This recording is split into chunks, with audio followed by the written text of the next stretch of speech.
కంపు రాజకీయం, ఐఏఎస్ల కలవరం, తెలంగాణ పరిణామాలపైన దేశవ్యాప్తంగా బ్యూరోక్రాట్ల చర్చ, హస్తినలో ఐఏఎస్ సర్కిళ్లలోనూ వ్యక్తమవుతున్న ఏహ్యభావం. ఎందుకు కాదు గిట్లా ఇలాంటి పనికిమాలిన పనులు చేసుకుంటూ పోతుంటే ఏహ్యభావం వస్తుంది, అసహ్యం వస్తుంది, చిల్లరగా అనిపిస్తుంది.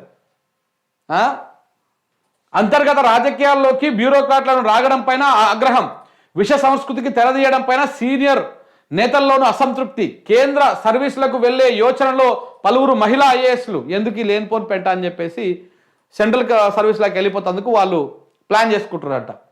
టార్గెట్ మినిస్టర్ బూమ్రాంగ్తో ముఖ్య నేత దిద్దుబాటు చర్యలు. ఏఐసిసి స్థాయిలో అడిగితే ఏం చెప్పాలన్న దానిపైన మల్లగుల్లాలు. తెర వెనక దారితీసిన కారణాలపైన బ్యూరోక్రాట్లలో విస్తృత చర్చ. మహిళా ఐఏఎస్ కథనాల మీద సిట్టు, 8 మందితో ఏర్పాటు. అయితే అసలు కథ ఏంటంటే, ఎప్పుడైతే ఈ వ్యవహారం చేసిండో ఇంకా ఇప్పటికి కూడా ఇంకొకటి నేను సూచిస్తున్న కాంగ్రెస్ పార్టీకి, ఏఐసిసికి, ఈ కాంగ్రెస్ పార్టీ ఏఐసిసి గనక రేవంత్ రెడ్డిని కంట్రోల్ చేయకపోతే జిందగీలో మీరు వార్డు మెంబర్ కూడా గెలవలేరు. కాంగ్రెస్ పార్టీ గుర్తుతోటి గుర్తుపెట్టుకోరు. కాంగ్రెస్ పార్టీ పేరు చెప్తే వార్డు మెంబర్ కూడా మీరు గెలవరు.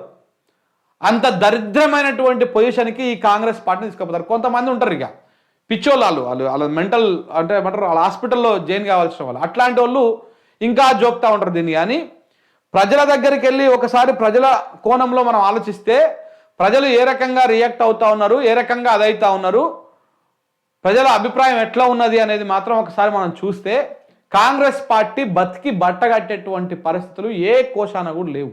ఒకవేళ ఇప్పుడు ఈ 3 సంవత్సరాల లోపు మన రేపు మున్సిపల్ ఎన్నికలు రాబోతున్నాయి, ఎంపీటీసీ రాబోతున్నాయి, అలా గెలిచినా కానీ అధికారం ఉంది కదా కొన్ని రోజుల దాకా అని చెప్పేసి అటు ఇటు ఏమన్నా కావచ్చు. కానీ వచ్చే అసెంబ్లీ ఎన్నికల్లో చాలా ఘోరమైనటువంటి భయంకరమైనటువంటి దెబ్బ తినబోతా ఉంది కాంగ్రెస్ పార్టీ. రేవంత్ రెడ్డి అనేటువంటి పర్సన్ని తెలంగాణ ప్రజలు ఒక శత్రువు లెక్క చూస్తుర్రు. రాజకీయ నాయకుడు, పరిపాలకుడు లెక్క కాదు, ఒక శత్రువు లెక్క. ఒక పీడ, ఏంద్రా ఈ పీడ ఎప్పుడు పోతారా మనకు, ఈ దరిద్రం ఎప్పుడు పోతారా, ఈ పీడ దినాలు ఎప్పుడు పోతారా అని చూస్తుర్రు. సో కాబట్టి తప్పకుండా అంత వ్యతిరేకత రావడానికి కారణము రేవంత్ రెడ్డి వ్యవహార శైలి, అలా బ్యాచ్ చేస్తున్నటువంటి ఒక విష ప్రచారము, ఈ దుందుడుకు వ్యవహారం. ఏఐసిసి అంటోడికి ఆడ కూర్చున్న ఈ కేసీ వేణుగోపాల్కి, రాహుల్ గాంధీకి ఏమైనా కొంత సోయి ఉంటే, ఈ జరుగుతున్నటువంటి పరిపాలన మీద ఏమన్నా అవగాహన ఉంటే రేవంత్ రెడ్డిని కంట్రోల్ చేయాలి. కంట్రోల్ చేసి నువ్వు ఈ పని చేయి, ఈ పని చేయకూడదని చెప్పాలా. లేకుండా ఇలానే వదిలేస్తే మాత్రం ఇంకా జిందగీల కాంగ్రెస్ పార్టీ తెలంగాణలో సేమ్ ఆంధ్రప్రదేశ్లో ఏ రకంగా అయితే దాన్ని మొత్తం బొందబెట్టి సమాధి చేసిర్రో అలాంటి పరిస్థితులు తెలంగాణలో రాబోతా ఉన్నాయి భవిష్యత్తులో. కాంగ్రెస్ పార్టీ పేరు చెప్తే ఎవడు ఓటేసేటువంటి పరిస్థితి ఉండదు. రేవంత్ రెడ్డిని కంట్రోల్ చేసి కొంచెం ఈ చిల్లర పంచాయతీలు, ఈ ఐఏఎస్లను అలా గుంజుకొచ్చుడు, మహిళలను అలా గుంజుకొచ్చుడు, లేనిపోని వార్తలు రాపించుడు, ఇలాంటి చిల్లర పంచాయలు ఇవన్నీ కూడా చంద్రబాబు నాయుడు నుంచి వచ్చిన బుద్ధులు ఇవి రేవంత్ రెడ్డికి. సో కాబట్టి కొంత ఇది మార్చకపోతే మాత్రం ఎవ్వడేం చేయలేడు. రేవంత్ రెడ్డి, చంద్రబాబు నాయుడు అంటే ఆయన సామాజిక వర్గం పెద్దది, ఆయన మీడియా బలం పెద్దది. రేవంత్ రెడ్డికి అట్లా కాదు. రేపు అధికారం దిగిపోయినాక ఏ మీడియా రేవంత్ రెడ్డి వెనకాల ఉండదు, గుర్తుపెట్టుకోండి. అప్పుడు మళ్ళీ ఎవడు అధికారంలోకి వస్తాడో వాని సంఖ్యలు ఎక్కుతాయి. అప్పుడు మొత్తము నీకు ఇయ్యాల నువ్వు ఎవరెవరి ఇండ్లకు పోతా ఉన్నావో నీ అధికారం అండ చూసుకొని ఆ రోజు రేవంత్ రెడ్డి ఇండ్లకే కాదు, రేవంత్ రెడ్డికి సహకరించినటువంటి వాళ్ళ ఇండ్లకు కూడా పోతారు. ఈ విష ప్రచారం ఇలా వ్యక్తిత్వ హననం అనేది రాసిరు కదా, రేపు భవిష్యత్తులో అది మీ దాకా కొడుతుంది. ఈ సంస్కృతి పోవాలంటే రేవంత్ రెడ్డిని కంట్రోల్ చేయండి ఫస్ట్. ఎందుకంటే ప్రతి ఒక్కరికి కుటుంబాలు ఉంటాయి, ఆ కుటుంబాలు చిన్నాభిన్నం అవుతాయి ఇట్లాంటి వ్యవహారాల వల్ల.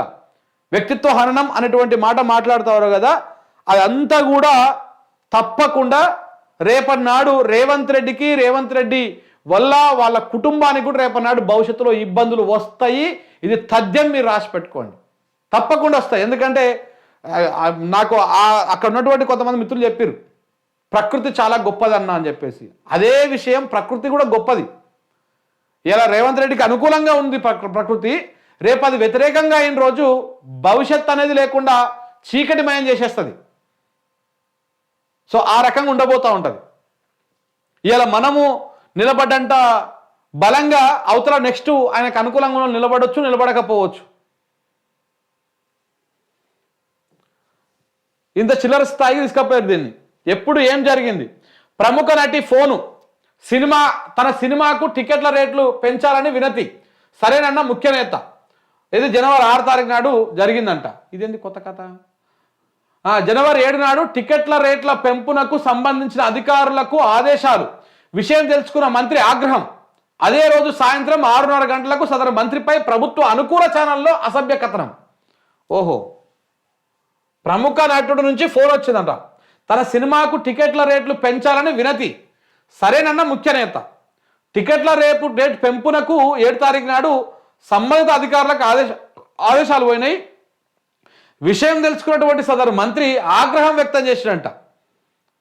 మరి టికెట్ల రేట్లు సినిమా అంటే మరి ఇక పేర్లు ఓలే వస్తున్నాయి. ఇక మళ్ళీ చెప్తే ఇదో పరిశానే వ్యవహారం. ఇక అంతా తెలిసిన పేర్లే వస్తున్నాయి. అదే రోజు సాయంత్రం 6:30 గంటలకు సదరు మంత్రి మీద ప్రభుత్వ అనుకూల ఛానల్లో అసభ్య కథనం. జనవరి 8న టికెట్ల రేట్లను పెంచుతూ జీవో జారీ. జనవరి 9న రేట్ల పెంపు జీవో విషయం తనకు తెలియదంటూ మంత్రి ఆవేదన. దీని వెనక పెద్ద మతలబు ఉందని గ్రహించి తర్వాత రోజు మాట మార్పు. ఏం మతలబు ఉంది మరి? ఆయనకు సంబంధించిన ఏమైనా ఉన్నాయో మరి ఆ పెద్ద ముఖ్య నేత దగ్గర? అసభ్య కథనాలపైన ఐఏఎస్ల ఆగ్రహం. పోలీసులకు ఫిర్యాదు.